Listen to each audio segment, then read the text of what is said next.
Welcome to the Do Good X podcast, a sanctuary from the entrepreneur grind. Hosts Kimberly Danielle and Stephen Lewis, advocates for impactful entrepreneurship, guide you on the path where purpose meets business. Join us to slow down, reconnect, and explore the challenges of under-resourced entrepreneurs, uncovering the unique journey of building businesses that make a difference. Now, your host.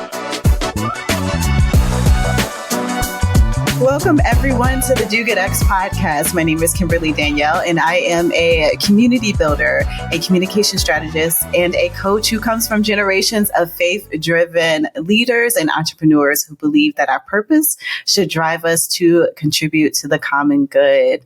It is good to be with you, Stephen. It's good to be with you all who are joining us again. And you first-time listeners, thank you for being present.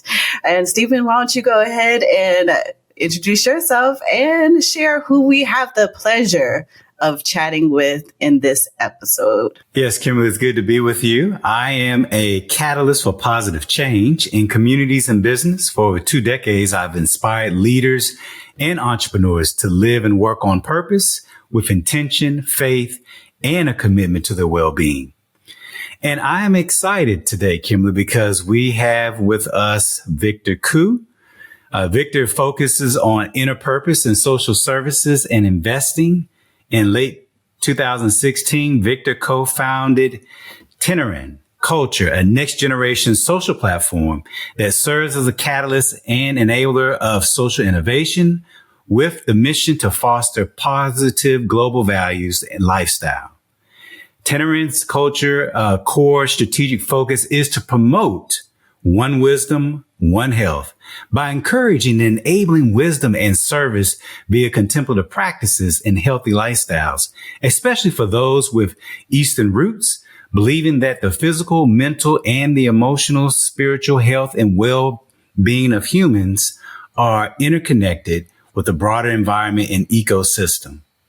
Now, Victor's professional experience is mostly at the intersection of technology in the media sector, as well as private equity and venture capital investment.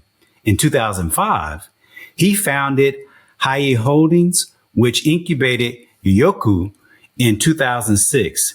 Victor led Yoku as a chairman and CEO to become a leading multi-screen media and entertainment company in China.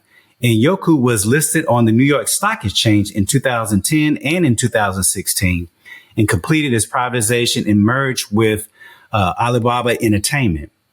Victor now serves as the chairman of Hai Holdings, which currently focus on disruptive innovation and social impact investment areas such as health, genome, and new protein. He is also a senior advisor of Texas Pacific Group and a business advisor to DeChain Capital. Victor received his MBA from Stanford Graduate School of Business, where he currently serves on the advisory council. Victor, it is so good to have you with us today. Thank you, Stephen. And also thank you, Kimberly. It's a pleasure to be here. And I'd like to preface my comments by saying that I came back to Tokyo recently from the Bay Area and still a little bit jet lagged. So hopefully my comments today will be coherent and clear enough for your understanding. Well, thank you for joining us in the midst of that and all the way from Tokyo. Yes. So, Victor, let's jump in.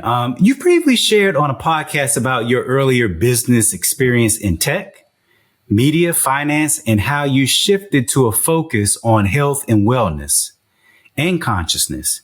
And you share that you sometimes call this the dark side, but also that tech, media, and finance are not inherently good or evil, that they can be used for either. So how do you believe businesses, regardless of their industry, can truly contribute to positive social change, leveraging tech, media, and finance? Thank you, Stephen. That's quite a complex question, and we have to look at it in a couple different directions. I think the first, you have to really start off from a business standpoint, looking at its mission and vision. I think positive social change should really be the part of a company's or business's founding intention and the DNA from the very beginning.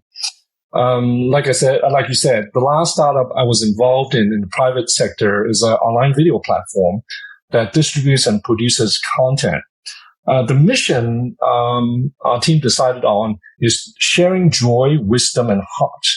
For example, the web-based original content strategy that we started around 2008, 2009, were all designed with this mission in mind. So the first thing is you got to really design with positive social change. Secondly, I say that it's a social-minded core team where you have clear responsibility to not just the investors, but also other constituencies and the broader community. Make sure that you do no harm, consider all the externalities and unintended consequences, whether in terms of the product service you deliver at the workplace with your team, as well as also your supply chain as well. Because nowadays, a lot of supply chain covers the world. And it's sometimes quite hard to track all these different suppliers, for example, in terms of its social responsibility. Now, these rules apply across all different sectors, but I think when you look at social industries or social sectors like health, education, food, for example, that is something that those elements I just explained becomes even more important because it really directly impacts people's lives. Now, on the other hand, you've got high-risk sectors like oil and gas and military that almost you want these kinds of companies to really be responsible about tempering their efforts and making sure that they slowly wind down if that's or kind of really reform into different kinds of sectors in terms of long-term mission for the planet. So those are some thoughts, but it's important to monitor the progress and as well as the process, even though you have the right intentions, the right team, as well as really thinking about and all the aspects I mentioned. I see. Yeah, that's good. Victor, can you take us back to the moment or the experience that inspired you to launch Tianren Culture and to really center your work on health, wellness, and consciousness? Thanks, Kimberly. As Stephen described, actually, most of my prior experiences before Tianren Culture has been startups and venture capital in the private sector. So the formative period of Tianren Culture was more, I guess, a process of emergence, not really an impulse or a moment in my own social service journey. The original intention is to address social issues related to health and wellness, which is a sector that, frankly, I did not have much prior experience. So we started with a scoping study that first explored physical health and wellness that took just over a year before we launched into our pilot projects. And the incubation of a working group that have various like-minded funders around the world. Subsequently, we really spent another year and a half, maybe, on looking at the inner aspects, such as mental, emotional, and spiritual wellness, which included for example, reviewing the scientific and social science research done to date on contemplative wisdom and practices, NGOs and funders in the ecosystem, online and offline delivery platforms. And currently, we're still looking at different spiritual and practice teachers around the world. But we've already launched a series of pilot projects in these areas already. So as you can see, it wasn't really a point in time. It was a process, almost a very, very long process as we learn and really hone in the strategy as well as really the approach. I think I would summarize that you really start to have the right intentions. And through the scoping process, we managed to identify a lot of really, really world-class partners around the world with great hearts and souls. And I guess now with the process as we go into these pilot projects for One Wisdom and One Health that's been around longer, that's already in kind of full-blown kind of mode already, that you need to really monitor progress to make sure you make adjustments along the way so you're still consistent to your mission and vision, but at the same time keep fine-tuning and improving really the path towards positive social progress. I have a follow-up question. So, I heard you say that you didn't have experience in the wellness space prior to launching this particular business. And for entrepreneurs who are starting businesses in which they don't have a background in or knowledge of, what do you think that they should be mindful of, or what tips do you have for them? Because you had a long scoping process and really developing this. And so I think that you probably have some valuable insights to share with folks. What's interesting, Kimberly, is that a lot of things we learn in the private sector may not be helpful, and sometimes it's almost counterproductive in the public sector. And I realized over time that you have to unlearn a lot of the habits to be too results oriented. For example, I know the social world talks about things like impact, about results, about measurement, and that was almost our initial hypothesis. But working with great partners like, Stephen, you also know Service Space, and as well as other partners like that, you come to realize in the social sector, because it's actually a lot more complex rather than the private sector, and that there are a lot of nuances and a lot of things that can emerge that take you by surprise. And so while you have the right seed, like you're planting a tree, right intention, you're putting in the right nutrients and so forth, but the outcome is actually sometimes quite unexpected and unintended. And that's why a lot of the rules in the private sector actually don't really apply. Well, let me ask you this. What are your thoughts about the potential of technology to drive positive social change? And how is Tianren Culture leveraging technology or even generative AI to enhance its social impact efforts? Well, the areas I was involved in the private sector, including technology and as well as media and finance, they're really enablers. They're almost magnifiers and accelerators. That's a way to think about it. So while I kid around, like you said, it's the dark side. Really, inherently, I think, it's really hard to figure out whether it's dark or light if you really don't look at the intentions and really the path that you're taking. But you have asked about technology. If your seed and your intention is positive, technology can help you enable, as well as accelerate and magnifies, as I mentioned before. Let me give you an example. Like, as part of our One Wisdom efforts on encouraging contemplative wisdom practices, we're working on a generative AI project called Compassion GPT with a great partner, Service Space. So we're supporting this amazing social service platform called Service Space that's been among other things really providing technological tools to the social sector for about 25 years now. So the idea is to build a companion and source of information for those that are interested in finding out more about this important area of going inside for inner work as well as inner transformation. Everyone's probably familiar with ChatGPT by now. That's what it's called a LLM, or a large language model. So the comparison, I guess, in the search world would be a Google, which searches the entire web and basically indexes it. And ChatGPT also pulls information on the web and uses generative AI to create responses. Now, as we know, in terms of what's within the World Wide Web, there's a lot of content, and arguably there's a lot of inappropriate and even toxic content, and there's a lot of lowest common denominator activities as well as content that's going on in there. So when you're focusing on an area like that's general lifestyle or even things like travel or food, I think scoping the web's okay.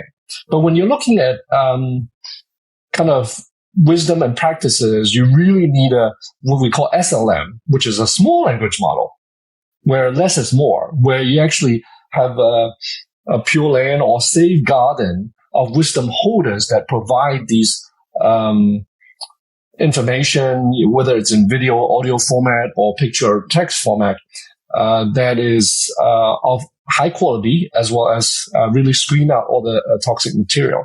Because when you think about it, garbage in, garbage out, right? That's a normal rule. And so if you have a content that's vertical, shall we say, that's specialized, and then you've got a community that's looking for inner practice and asking questions related to that, so the answers you get is actually quite higher quality, which is our experience. After working on it for less than a year and a half, actually, when you look at the responses that Compassion GPT generates, and it has a function where you compare the same question with results with ChatGPT, you realize the relevance and also the quality of the content is very, very refined to a higher level.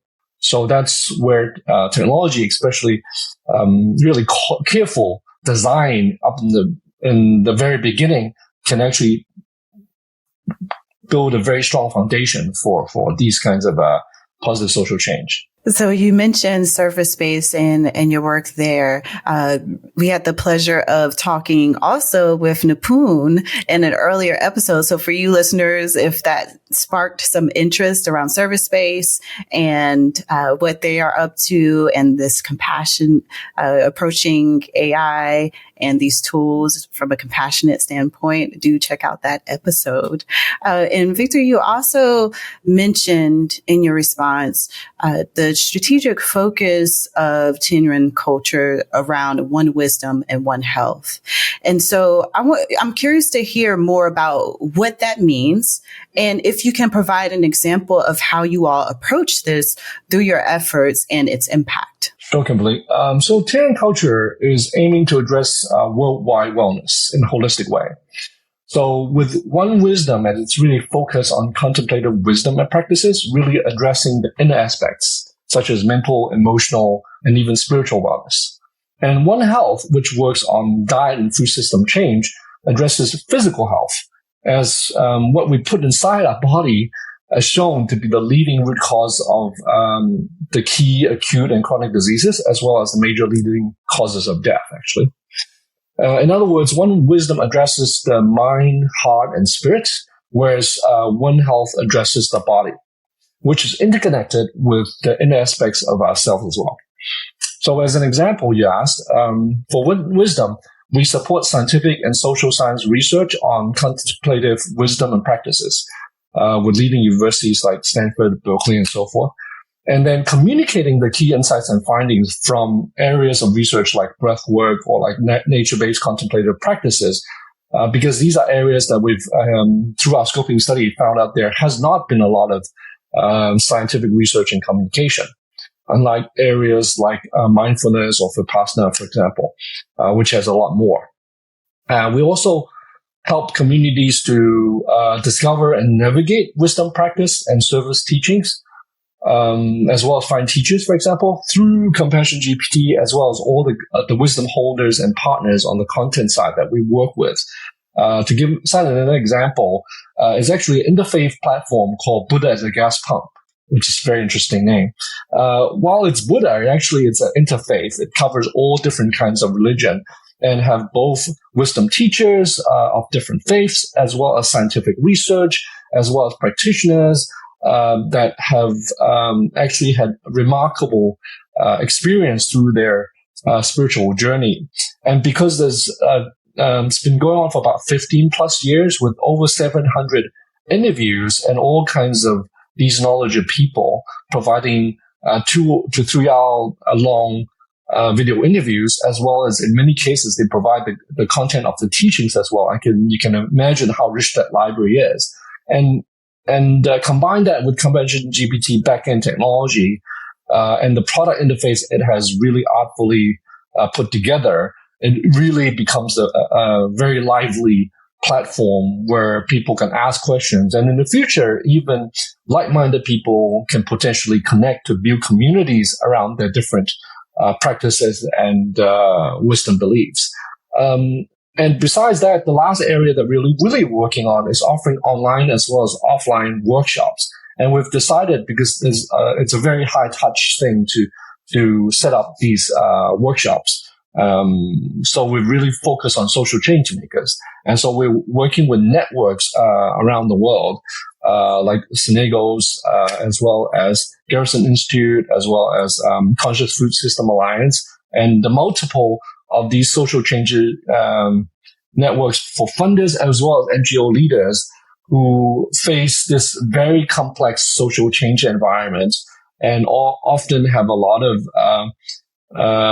kind of pressures on their jobs in terms of their lifestyles. So how do you improve their lifestyles as well as help them really increase compassion and wisdom. So they can actually benefit more people and really craft their social work a lot more artfully. So we consider these are social multipliers. So if you can actually elevate the consciousness and improve the well-being of this key constituencies, the quality of the work that they do in the world will have very wide rippling effects. So, Victor, let me ask you this. You have previously shared with me and Nipun and others, that, when reflecting on your analysis work with startups, that we seldom look inside and ask our inner voices or our intuition, and instead rely so much on thinking and analysis and not enough on being and really asking our inner voice, or at least attending to that. And in entrepreneurship, typically entrepreneurs and investors and others in the field tend to largely rely on data, thinking, and less on that inner voice or that inner teacher. So let me ask you this. Why is it important to tap into our inner voice being, and what does it enable us to access and do regarding our work in business? That's actually a very important question that you just asked, Stephen. Let me just preface that by a little bit in terms of, we talk about the polycrisis that we're all facing. And what's interesting is we like it looking at root causes of problems rather than just the symptoms. And when you look at all the issues that people are talking about, mental health crisis, zoonotic diseases, geopolitical conflicts, as well as climate change, all these areas appear to be very different at the surface level. But at its core, it's really lack of human consciousness in terms of how we think about the wisdom and really the disconnection. So mental health crisis is a disconnection to our own inner self. Geopolitical conflicts, as well as actually all these inequities in the world, are really disconnection to each other. And then lack of understanding of the idea of Ubuntu, for example, that we're all interconnected as one. Mistreatment of animals, which is really causing, in terms of factory farming, all these animals in very small cages, as well as very enclosed environments that create, even flu, COVID, all these zoonotic diseases is really human cause. And of course, climate change is our extractive view of the natural environment, right? So we're not looking at the environment in a sustainable way. It's a disconnection to the environment. But all this is really based on a lack of human awareness as well as wisdom. And that's why going inner, like you described, is very, very important. And I would consider that in modern society, there's a lot, arguably, way too much thinking and doing, and not enough feeling and being, and which includes kind of the connection to our inner voice and intuition, really. So as we discussed, social issues are inherently highly complex. Now, thinking analysis does help to break a problem down to its components, which can help to a certain extent. But over-reliance, which is often the case, or too much thinking and doing without looking at these problems in a holistic way, often lead us down the wrong path, actually. And that may appear efficient in the short term, but actually unwise or create unintended consequences, and other problems may surface in the medium long term. So by giving ourselves space, even sometimes silence and stillness, which in the modern world is almost a little bit foreign to a lot of people, gets us in touch with our inner self. Inner knowing, shall we say, that may often come with creative ideas as well as true solutions. I practice 2 hours plus per day in a variety of breath work, meditation, other kinds of movement practices. And personally, I found that the ideas and solutions that comes in these times are actually much superior to the things I do after a long period of analysis. So as you've gained experience, obviously you do want to go to the external environment to ask a lot of questions and do the analysis. But always I come back to the inner voice, your intuition, that actually help you to connect the dots, really look at things in a holistic way, you sometimes found that your perspective actually changes. And often this is a much better really approach. And I call this a capability, almost even a superpower that can be accessed, practiced, and enhanced over time. So it's not an either or, it's a both and, but because we have not spent as much time cultivating that inner wisdom and consciousness, we need to do more there. That's right. Mm-hmm. It's not or, but at the same time, because modern society is by far majority on one side, there needs to be a balance. Right. I think it would even be nice to say right now is 90-10%. Yeah. Right. And I would say that, you can start with 20% inner, but I actually probably do 50-50. And when you do that, I always start with the outer first, but the final decision don't get made until I do the inner work. Mm. And I find that to be kind of the best path forward. Wow, this is fascinating conversation, Victor. We're going to move into our resource roundup. And here, we typically explore various resources and practical tools and tips that will equip and support underrepresented entrepreneurs as you build your business. And so, Victor, we want to start with this first question, really a continuation of the previous question, which is to say that meditation is one thing that you've said that you wish you had known before you started a company. And now it is a practice that you engage in daily. For entrepreneurs who desire to explore meditation as a daily practice, can you share resources that you have found to be beneficial that would help a beginner in this work? Well, Stephen, there's a lot of paths and resource options available now. First, we need to understand that meditation can be a rather personal thing, depending on your personality and lifestyle. So I would start by identifying and then seek support from families and friends that have a daily practice already, because especially those who know and understand you. So with that kind of background, they can provide you more personalized suggestions and advice. Okay. Secondly, it's important for beginners to understand that there are actually different entry points for meditation or contemplative practices in general, that can also be personalized. Things like breath through the nose, sound through the ear, sight through the eyes, overall body, heart, nature. These are all entry points. Now, actually, mindfulness and the mind, which is by far the most prevalent in the secular world right now, arguably is not the easiest entry point, because a lot of us in the modern society, including myself when I started to practice, have a monkey mind that jumps around a lot. And the idea of really reducing your thinking, it's rather difficult for a lot of people in the beginning. So actually, I would suggest balance that approach with other entry points that I described before. So in terms of tools, actually quite a bit. I mean, there are a lot of meditation apps. That's Calm, that's Headspace, Healthy Minds, Waking Up, which are all good for guided meditation. And that's probably good for beginner based on these different groupings I talked about. But very quickly, I found myself liking unguided meditation, and I generally use Insight Timer for that. But we want to go deeper. And some people, even when they are beginner, they actually identify teachers, whether it's practice teachers like breathwork teachers or mantra-based like TM, Transcendental Meditation teachers. Because sound's actually a good entry point.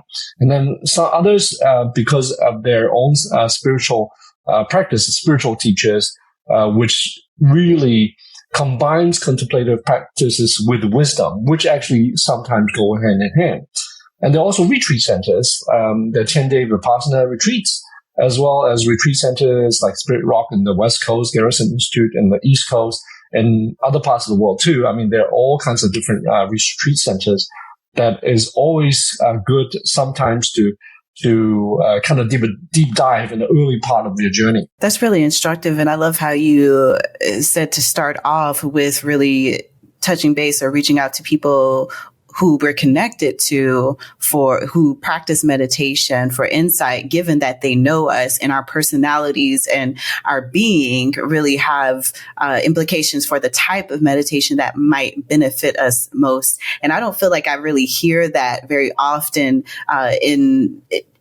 anywhere, typically people go straight to, oh, these mindfulness practices. Oh, I have to stop thinking in order to, be present with myself. But there's so, like you said, there's so many aspects of it and avenues that could be most fitting for people based on how their personality and characteristics and who they are. So thank you for that. Yeah, actually, Kimberly, that's an important point, because when I first started, I actually tried different practices and realized some actually fit me and then others less so. And I've seen a lot of people around me that does exactly what you did describe, which is teach or certain practice without exploring. They just kind of went into it. And once, if you're lucky, it matches is great. And sometimes not so aligned, then they drop the practice thinking it's too hard. But once you go through the hurdle, you start to really get the benefits. And then you realize that you think it takes up a lot of time. It actually saves you time. And over time, you actually, because I started really 5-10 minutes and then go to 20 minutes. And when I say 2 hours, people think, oh, wow, that's so formidable. But just, that takes a while to get there. But you realize that after you do that 2 hours, the rest of the day, your work's done almost. What people don't realize, you get your work, you used to have to spend hours analyzing these things, right? And especially breath work. In meditation, you're supposed to try not to think so much or follow your thoughts. But things like breath work that allows free association, I come up with my best ideas. And then sometimes a lot of solutions just kind of came up during that period. And all I have to do is write that down. And the rest of the day, it's actually really easy. So that kind of flips the agenda around if you really understand these practices and what actually can do in terms of awareness, creativity, wisdom, and just really superpowers. I would love to talk about that more, but I know. The figure has to save you time. You're able to come up with solutions quicker, or you're able to pinpoint where you actually need to spend your time and energy. That's really great. I'll give you one more example. I used to, when I was in the startup, like in the evening when I'm stuck in a problem, I maybe spend an hour or two and then have to get to bed. Now I know that because I can in the morning, when after you've had a great night's sleep, and then your mind kind of defragments, using a technology term. It's like the river, all these noises kind of sinks down, and you've got this clean space. And that clean space allow you to connect the dots. And some people, like when you're on a walk and when you're taking a shower, you come up with the best ideas. In the morning, doing breath work, that's when I get my best ideas, because your mind is clear. And sometimes all these things that when you're analyzing, they don't come to you because there's too many facts in there, right? And your mind is so busy, right? And you turn it around, actually you clear your mind. That's where the greatest insights come out. That is so valuable. While I personally would love to stay here, I'm going to move on to it and shift to another question.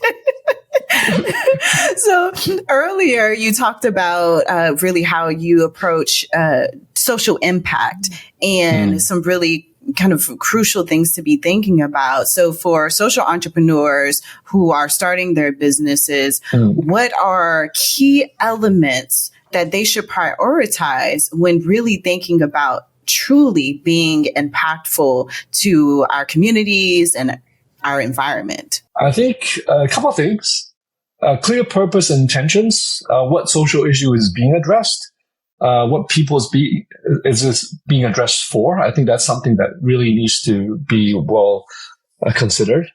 Also, first principles or root causes, because you rather to want to prevent something versus actually, if you look at a lot of social work and philanthropy, a lot of it is addressed to what I call last mile problems, really therapeutics. Because they are often too late, and the problem becomes so escalated that they're really disasters or emergencies. And by that time, you have to move a lot of resources. You don't have a lot of time, and the outcome generally is not so good, right? But I guess for a lot of people, the ability to want to save something, I think, is a natural instinct. But I think it's better if you can prevent something, then there's nothing to be saved. So I think that's another thing. And similarly, because I think there's also a natural tendency and maybe borrow from the private sector to look at things like impact, like you described. And I think it's natural to do that. And you should really monitor that. But when in the designing phase, I think it's more important to think about your seed or your intention, shall we say, and who you're working with, ecosystem, the partners, and how you monitor the process. So because these social issues are so complex, you don't know what's going to happen. You're trying to define a lot of these results and measurement and impact. Sometimes it's almost, I would say, fictional or kind of imagined, because you find that there's going to be a lot of turns that comes up with something very, very different from what you expected. And so really the idea of emergence, which I've learned from great partners too, because I also came in this with a very, very much a planned top-down kind of model in the private sector, which I found to be really not that effective in the public sector because of the complexity. Just to give an example, in the private sector, the measures are clear, and they're usually one or two. But the public sector, there's really no clear measure, and there's a broad spectrum of things, and there's all kinds of externalities and unintended consequences that is really in a bundle. And so that's why it's a very kind of different emerging approach that we found to be a lot more effective. Victor, what are one or two go-to resources, whether it be online communities or books, that you would recommend early stage social entrepreneurs explore to build their business? Well, I think there are general information, but I would say that, once you have an intention about what area you look at, I seriously really we talk about scoping study. I cannot really talk about how important that is. And that's kind of fundamentally research on the purpose area to understand and describe kind of the state of affairs in that area of purpose. And I would actually even interview the key constituencies, the funders, the NGOs, the researchers, and so forth. If you want some general tips, I think the Stanford Social Innovation Review is pretty good. Because it's looking at social issues in a more innovative and non-traditional way. So those are some things to keep in mind. It's great. It's a wealth of resources that you've offered here. Definitely. And for you all who are listening in, we hope that you are being inspired by this conversation, that it is thought-provoking. And we want to continue to support you on your entrepreneurial journey, even beyond this podcast. So you could go to dogetx.org, where we provide resources, and you can join a community of like-minded entrepreneurs. But now we are going to shift to our last segment, Off the Cuff, and we have a series of questions that we have not provided Victor with. And we just want you, Victor, to just say what comes and speaks to you first as we ask you these questions. So I'll just go ahead and get us started. What has been the greatest lesson so far on your entrepreneurial journey? I assume you're talking about my social entrepreneur journey. Actually, it's really going back to the intention, the seed being the most important, because if that is right, whatever emerges will follow. If it's not pure, unfortunately, things will deteriorate. What is one of your superpowers or gift that you, Victor, bring to the world? I guess with all these contemplative practices, the ability to connect the dots. That's something in the private sector, that a skill that I've gained on the dark side, which actually still continues to be, very, very important, plus is now enhanced with these contemplative practices. What is one piece of technology that has been a game changer for you personally or for your business?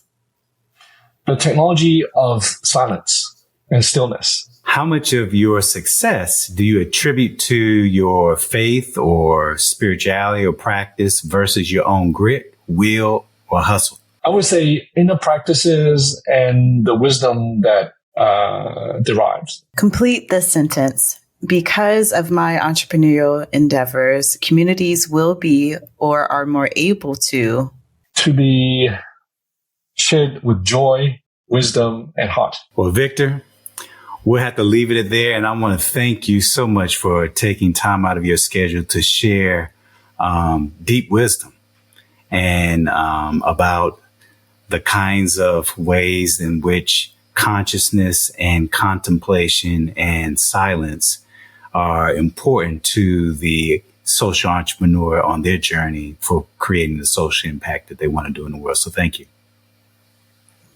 Thank you. And thank you for the podcast. It's a gift. We appreciate you. All right. So that was a wonderful episode. It really was. I really so much to explore if we had even more time, but yes. Yes, so much more to explore.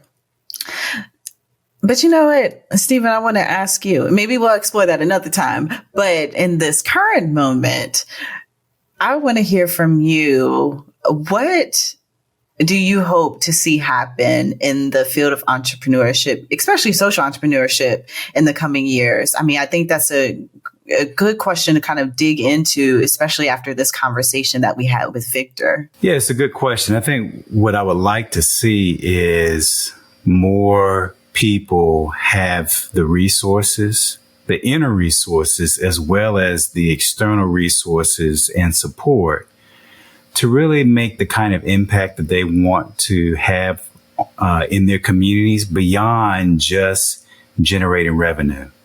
How do we actually change lives and make our communities a better place and really inspire a more hopeful future?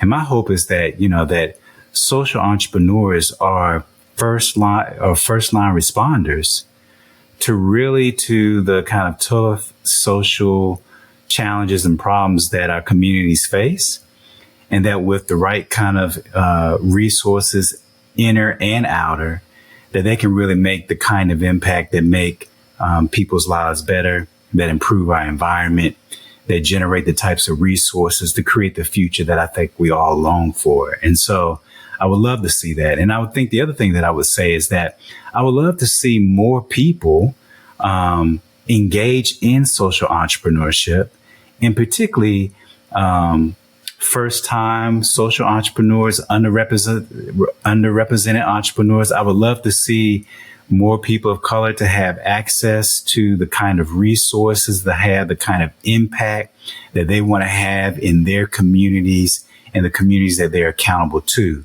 And I think, the more that we do that, then all of us win, that the rising tide of diverse entrepreneurs working throughout the globe and within our communities improves the overall ecosystem of people who are trying to do good in the world. Wonderfully stated. Well, I hope that's the future that we can live into. And we're trying to really kind of carve that out in our own little area of the world here with Do Good X. And there are many other organizations who are working with social entrepreneurs or creating the resources for that impact to happen as well.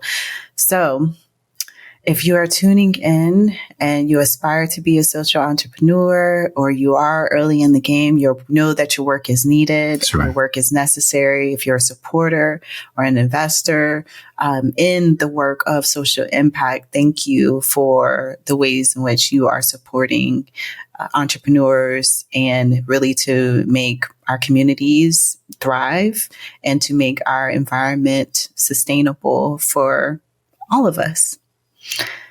Thank you for joining us, and we hope that you join us again in the next episode. Until then, be well and do good.